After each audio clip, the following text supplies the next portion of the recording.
ನಮಸ್ಕಾರ, welcome back to Usha's kitchen. ಈ carrot ಕೀರ್ನ ಮಾಡ್ಕೊಳ್ಳೋದಕ್ಕೆ 2 ರಿಂದ 3 ಕ್ಯಾರೆಟ್ ಆಗೋಷ್ಟು ತುರಿದಿಟ್ಕೊಂಡು ಮಿಕ್ಸರ್ಗೆ ಹಾಕ್ಕೊಂಡು ಗ್ರೈಂಡ್ ಮಾಡ್ಕೊಳ್ಳೋಣ.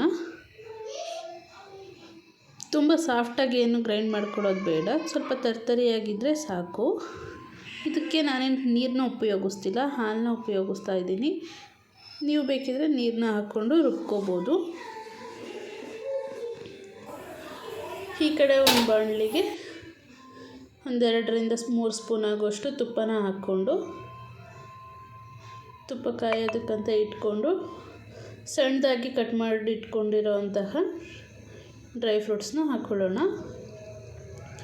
ಡ್ರೈ ಫ್ರೂಟ್ಸ್ನ ಚೆನ್ನಾಗಿ ಮಿಕ್ಸ್ ಮಾಡ್ಕೊಳ್ಳೋಣ. ಅದು ಕಲರ್ ಚೇಂಜ್ ಆಗೋವರೆಗೂ ಫ್ರೈ ಮಾಡಿಕೊಂಡು ಒಂದು ಬೌಲ್ಗೆ ಎತ್ತಿಟ್ಕೊಳ್ಳೋಣ.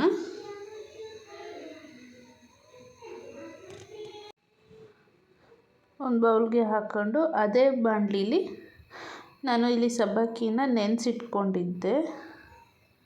2 ರಿಂದ 3 ಗಂಟೆ ಆಗೋಷ್ಟು ನೆನೆಸಿಟ್ಕೊಂಡಿದ್ದೆ. ನೀವು ಮುಂಚೆನೇ ನೆನೆಸಿಟ್ಕೋಬೇಕು ಇದು ಮಾಡೋದಕ್ಕೆ. ಅದೇ ಬಾಣಲಿಲಿ ಒಂದು ಅರ್ಧ ಲೀಟ್ರ್ ಆಗೋಷ್ಟು ಹಾಲನ್ನ ಹಾಕಿ ಸ್ವಲ್ಪ ಬಿಸಿ ಮಾಡ್ಕೊಳ್ಳೋಣ. ಅದು ಮೊದಲೇ ಕಾಸಿಟ್ಟಿರೋ ಹಾಲು, ಒಂದು ಸ್ವಲ್ಪ ಬಿಸಿ ಮಾಡಿಕೊಂಡ್ರೆ ಸಾಕಾಗುತ್ತೆ.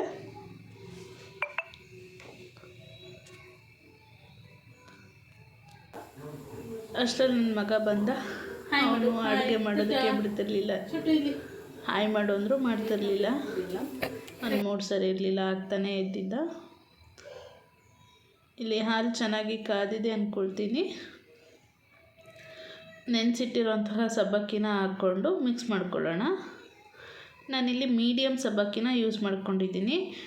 ನೀವು ಯಾವುದು ಬೇಕೋ ಅದನ್ನು ಯೂಸ್ ಮಾಡ್ಕೊಳ್ಳಿ. ಇದರಲ್ಲಿ ಚಿಕ್ಕದು ಬರುತ್ತೆ, ಅದನ್ನು ನೆನೆಸೋ ಅವಶ್ಯಕತೆ ಇರಲ್ಲ. ಸುಮ್ಮನೆ ಫ್ರೈ ಮಾಡಿ ಡ್ರೈ ಮಾಡಿ ಹಾಕಿದ್ರೆ ಆಗುತ್ತೆ. ಇದನ್ನು ಮಾತ್ರ ನೆನೆಸ್ಕೋಬೇಕು, ಮೀಡಿಯಮ್ ಆಗಿರೋದನ್ನು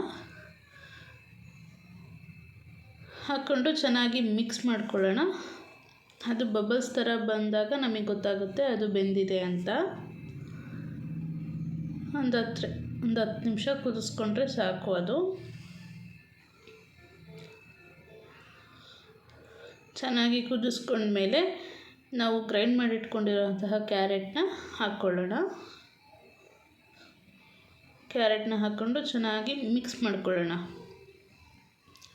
ತುಂಬ ಟೇಸ್ಟಿಯಾಗಿರುತ್ತೆ. ನೀವು ಒಮ್ಮೆ ಮನೇಲಿ ಟ್ರೈ ಮಾಡಿ. ಈ ಮಕ್ಕಳೆಲ್ಲ ಕ್ಯಾರೆಟ್ ತಿನ್ನಲ್ವಲ್ಲ, ಅವರಿಗೆಲ್ಲ ಈ ಥರ ಮಾಡಿಕೊಟ್ರೆ ಚೆನ್ನಾಗಿರುತ್ತೆ. ಹಾಕ್ಕೊಂಡು ಈ ಥರ ಕುದೀತಿರುವಾಗ ಸ್ವೀಟ್ಗೆ ಸಕ್ಕರೆ ಎಷ್ಟು ಬೇಕೋ ಅಷ್ಟು ಪ್ರಮಾಣದಲ್ಲಿ ಹಾಕ್ಕೊಳ್ಳಿ. ಇದಕ್ಕೆ ಬೆಲ್ಲನೂ ಹಾಕ್ಕೋಬೋದು. ಸಕ್ಕರೆ ಹಾಕಿದರೆ ಚೆನ್ನಾಗಿರುತ್ತೆ ಅಂತ ಸಕ್ಕರೆನೇ ಹಾಕಿದೆ.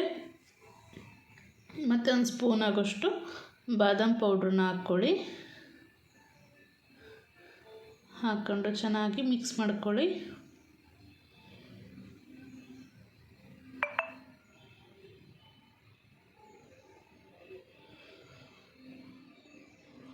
ಚೆನ್ನಾಗಿ ಮಿಕ್ಸ್ ಆದಮೇಲೆ ನಾವು ಮೊದಲೇ ಫ್ರೈ ಮಾಡಿ ಇಟ್ಕೊಂಡಿರೋಂತಹ ಡ್ರೈ ಫ್ರೂಟ್ಸ್ನ ಹಾಕ್ಕೊಂಡು ಕಲಿಸ್ಕೊಳ್ಳೋಣ.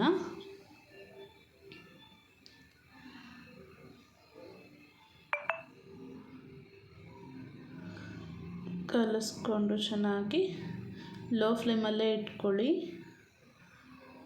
ಆಮೇಲೆ 1 ರಿಂದ 3 ದಡ ಆಗೋಷ್ಟು ಕೇಸರಿನ ಹಾಕ್ಕೊಳ್ಳಿ. ಇದ್ದರೆ ಹಾಕ್ಕೋಬೋದು, ಇಲ್ಲಾಂದರೆ ಏನಿಲ್ಲ. ಹಾಕಲೇಬೇಕು ಅಂತ ಏನಿಲ್ಲ. ನಮ್ಮ ಮನೇಲಿ ಇತ್ತಲ್ಲ ಹಾಗೆ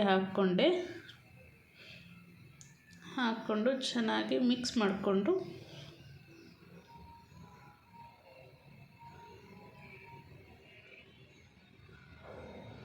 ಒಂದು ಸ್ವಲ್ಪ ಏಲಕ್ಕಿ ಪೌಡ್ರನ್ನ ಹಾಕ್ಕೊಳ್ಳಿ. ನಾನಿಲ್ಲಿ ವಿಡಿಯೋದಲ್ಲಿ ತೋರ್ಸೋಕ್ಕಾಗಿಲ್ಲ.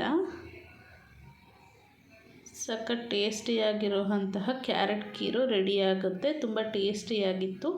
ನಾನು ಕೂಡ ಟೇಸ್ಟ್ ಹೇಗಿದೆ ಅಂತ ನೋಡ್ತಾ ಇದ್ದೆ. ಸಖತ್ತಾಗಿತ್ತು. ನೀವು ಒಮ್ಮೆ ಮನೇಲಿ ಟ್ರೈ ಮಾಡಿ ಟೇಸ್ಟ್ ಹೇಗಿತ್ತು ಅಂತ ಕಮೆಂಟ್ ಬಾಕ್ಸಲ್ಲಿ ತಿಳಿಸಿ. Thank you for watching.